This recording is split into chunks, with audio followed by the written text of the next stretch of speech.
Students, in this video I'm going to start the analytical method how to solve a unconstrained optimization problem. So before going to start this, first I'm giving you some basic classification. So if suppose we are having NLPP, then we can briefly divide NLPP into two parts: unconstrained optimization and constrained optimization. That means those problems which are not having any constraint. Here we are having objective function as well as constraints. Fine. Now unconstrained optimization problem can be further classified into two parts: single variable problem and multivariable problem. Fine. Now as far as single variable problem, we are having two types of methods. One is classical method, which generally use calculus, and you have already done this type of problems in number of times. For example, this minimum of say x cube, minimization of x cube, where x is some interval, for example say 0 to 2. So you have already done this type of problems. Just differentiate this, put it 0, then find out the value and then find out the sign of the second derivative. So this is the classical based method. Fine. Now the second is in this category is numerical methods. So here we are having further classified into two parts. One is region elimination methods, another one is the interpolation methods. In numerical methods we are having two types of methods: region elimination methods and interpolation methods. Now in interpolation methods further we are having two categories. One is derivative based methods, those are also known as direct methods, and non-derivative based methods, which are also known as indirect methods. So this is the classification of single variable problems. Similarly in multivariable problem we are having three main categories. One is classical methods based on calculus, direct search methods which not using derivative, and indirect methods based on derivative.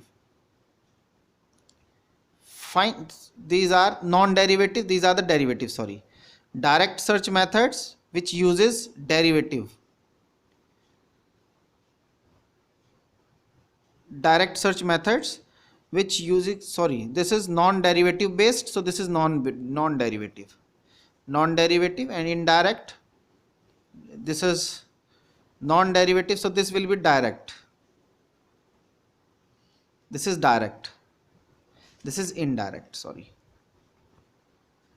Fine. So this is direct, this is indirect. Similarly here direct search methods which not uses any derivative, and indirect methods which uses derivative. So I think this is the classification.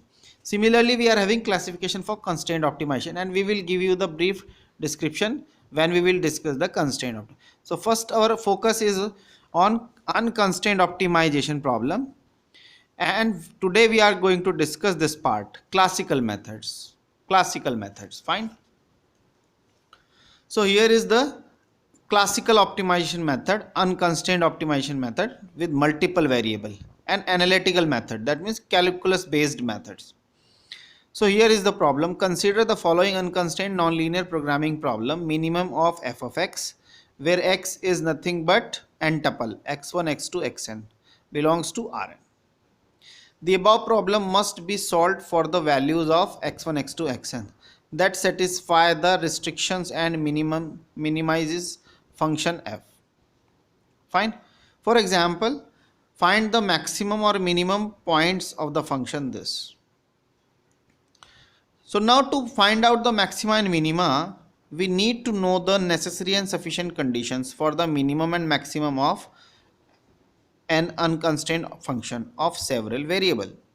Just like in single variable problem, what is the necessary condition? Condition is that its first derivative should be 0, and the sufficient condition to locate whether the maxima or minima is generally find out its second derivative, If second derivative positive, then minima, and if second derivative is negative, then maxima.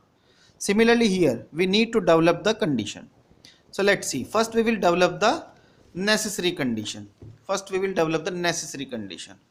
So if f of x1, x2, xn, or in short f of x, has an extreme point, which may be maxima or minima, at some point x equal to x star, and if the first order partial derivative of f of x exists at x star, then it's then the partial derivative of f at point x star with respect to x1, x2, xn, they should be 0. That means all the partial derivatives, del f by del x1, del f by del x2, del f by del xn, because we are having n variable, n dimensional problem, then they should be 0. This is the necessary condition. So first we will prove this condition. So let x star, this point is x1 star, x2 star, xn star, be a point of relative minima. Fine. Relative minima means in the neighborhood of x star. In the neighborhood of x star, this point x star is the minimum point. That's why this is called as the relative minima, where first order partial derivatives del f by del x1 at x star, del f by del x2 at x star, and del f by del xn at x star exist. So they exist. This is already given to you that they exist. Partial derivative of f at x star exist. So existence is must. Now we have to prove that they will be 0. This is our target, to show that the first order partial derivatives of f with respect to x1, x2, xn, they will be 0. So to prove this, we will utilize the concept of Taylor's theorem. What is the Taylor's theorem? F of x star plus h is equals to f of x star plus h1, because x is a point in n dimension. So this h is also n dimensional point or value. H is nothing but h1, h2, h3, hn. Fine.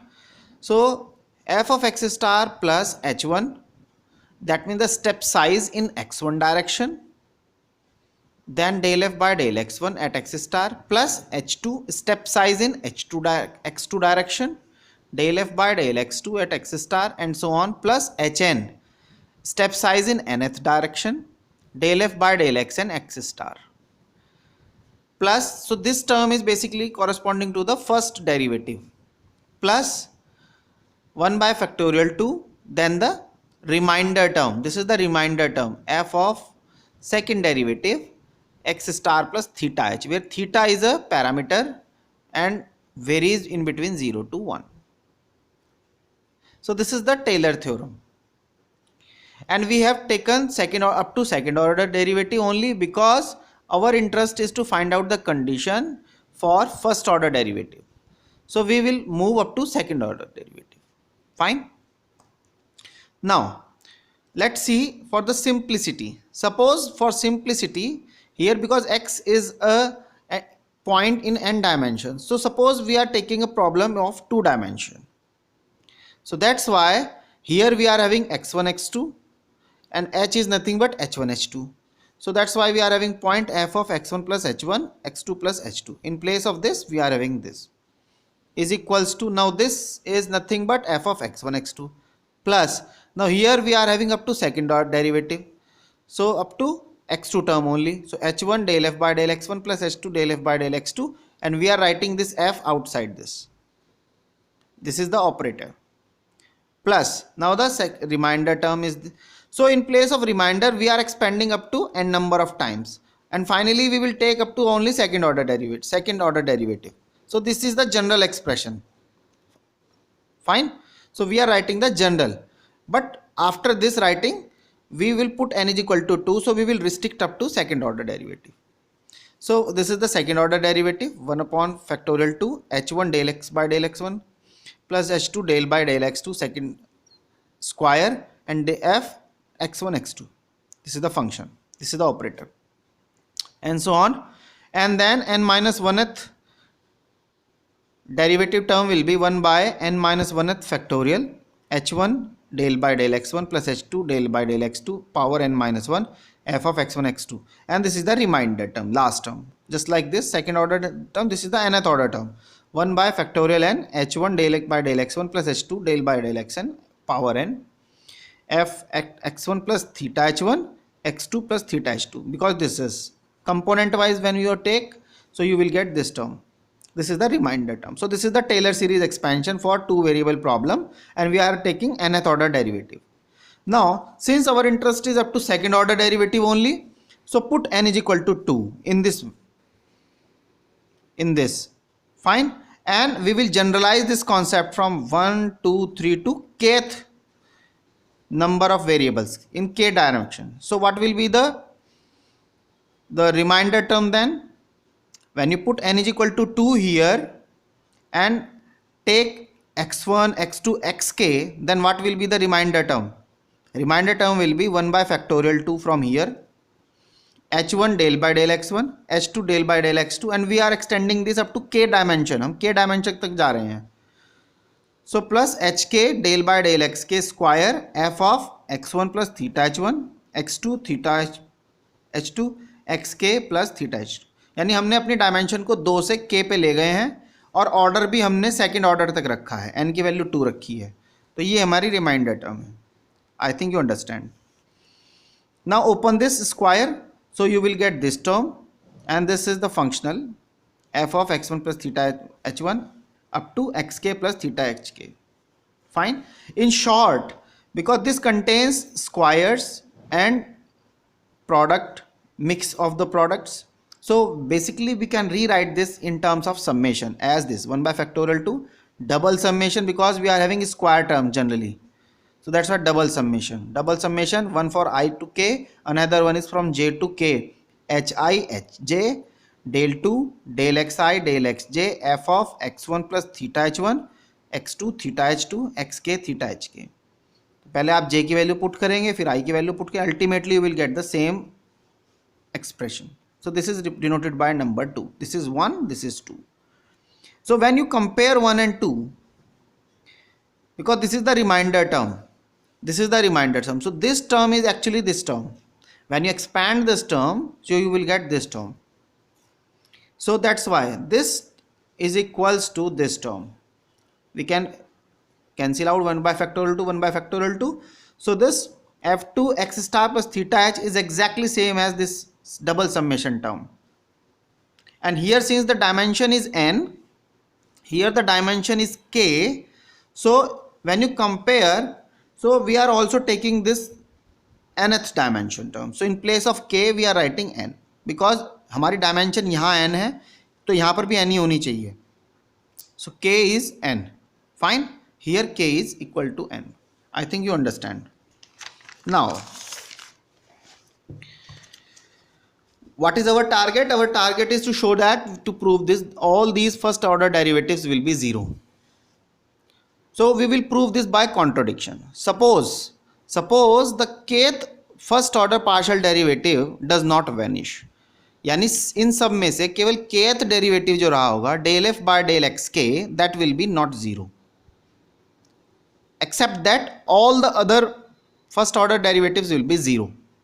Fine. So what will be the expression? Then expression will be from here, just take this term in the left hand side, so we get f of x star plus h minus f of x star, then this term, and among this only kth variable term will be there and rest of the term will be 0, because we have assumed that only kth variable term is non zero quantity. केवल k term जो है वो non zero, बाकी सब zero हैं, तो ये भी जीरो हो जाएगा, ये भी जीरो हो जाएगा, ये भी जीरो हो जाएगा, केवल वही टर्म बचेगी. एंड देन रिमाइंडर टर्म हमने यहाँ पर लिख लिया है, this is the remainder term. So we will replace this quantity by this quantity. Fine. So let's see. So we are getting this equation. So we are getting this. So f of x star plus this is equal to, this is the first order derivative term, and then this is the remainder term from equation number 1. Now since all the first derivative will be 0 except the kth one, so that's why we are writing this, which is the k minus 1th term. This is the k plus 1th term. So we are not writing the kth term which is in between these two.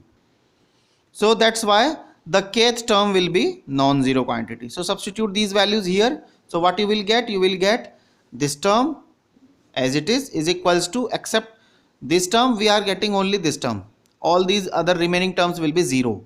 So केवल यही term बचेगा. So we have written this plus the remainder term, and in place of this remainder term we are writing this double summation term. We are writing this double summation term. Fine. So this is written here. This is written here. Fine. Now for small values of hi and hj tending to 0, this term will be very small because this is the quadratic term. So this will be very small. When hi is small, hj is small, their product will be small. So we can neglect this. So ultimately what we get this term and this term for small values. So this. And since del f by del xk is non-zero quantity, so either this quantity is positive or negative. So either positive or negative. So suppose we are considering the positive sign, positive value. So this is positive, then f of x star plus h minus this value is positive when hk, this quantity, is positive. Similarly, this quantity will be negative if hk is negative, because this term is positive. We have already fixed this term. This is positive. So the sign depends upon hk. If hk is positive, sign will be positive. If hk is negative, sign will be negative. When you plot this, these two, so you will see that for hk positive, f of x star plus h is greater than f of x star. When hk is negative, then f of x star plus h is less than f of x star. So when you plot this, so you will get this type of function. For positive h, this is positive h. When hk is positive, that means h is positive. Fine. In the kth dimension, so we are not writing this. So this is positive. So that means for positive h, this value is greater than this value. So we are having this type of pattern. And now you can see that if we are having this type of pattern, then can we say that x star is an optima? क्या हम कह सकते हैं कि x star optima होगा? नहीं कह सकते, because minimum value is this at this point and maximum is this. So x star will be a relative minima, and hence our assumption will be wrong. Similarly, if you are take the negative value, again we are having the same type of assumption. Hence the only possibility is that del f by del xk should be 0 for extremum. So when this is 0, that means all the other variables should be 0. उनको भी 0 होना पड़ेगा, because we have randomly pick a kth variable. जब हमने kth variable randomly pick किया, वो हमने दिखा दिया कि वो 0 है, इसका मतलब सभी variable 0 होने चाहिए. And hence del f by del xi will be 0 for all I equal to 1 to n. Fine. Now there is a note point. Now we will denote first order derivative del f by del x1, del f by del x2, del f by the gradient sign, gradient of f of x star. This is nothing but del f by del x1, del f by del x2, del f by del xn at the point x star. This is first order derivative. Similarly, second order derivative, when you are interested to find out, is denoted by this Hessian. So Hessian matrix, this second order derivative del 2 f x star, denoted by Hessian matrix of f at x star. This is the second order derivative, and this is the Hessian matrix del x1, del x1. This is not 2, this is del x1, del x1. So 2 भी कर सकते हैं.